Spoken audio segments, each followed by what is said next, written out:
C'est un mode de financement qui séduit de plus en plus les pays en voie de développement. Ces 15 dernières années, le partenariat public-privé a occupé une place importante dans le schéma financier des pays africains. Si cette méthode séduit de plus en plus sur le continent, c'est parce qu'elle permet la réalisation des projets structurants publics par des capitaux privés.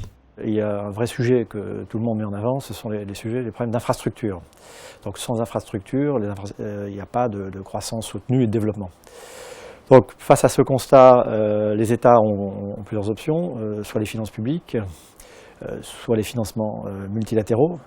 Mais aujourd'hui, par rapport aux besoins en infrastructure dans le monde, ces voies et ces moyens de financement sont insuffisants.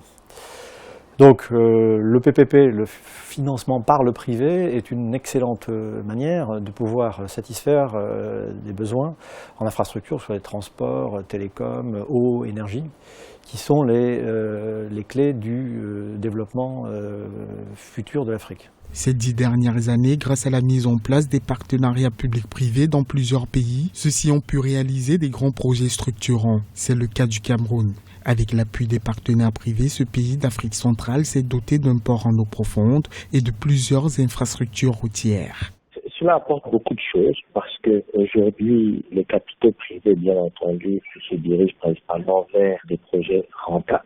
Et en Afrique subsaharienne, les projets rentables, il y en a beaucoup plus que dans d'autres pays développés. Donc, vous voyez, aujourd'hui en Europe, il y a plus de croissance de l'État parce que la plupart des grosses infrastructures ont déjà été construites.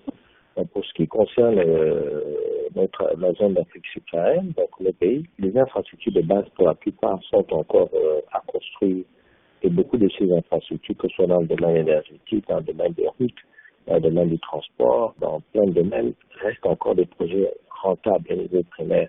Donc ça fait que les capitaux privés ont un intérêt à aller vers ces régions où les projets sont beaucoup plus rentables que les autres régions. Pour de nombreux spécialistes, le maintien de la croissance économique du continent passe nécessairement par un renforcement du partenariat public-privé, un véritable levier qui donne de marge de manœuvre au pouvoir public pour la mise en œuvre des projets de développement, mais qui renforce aussi le secteur privé pour en faire un acteur du développement.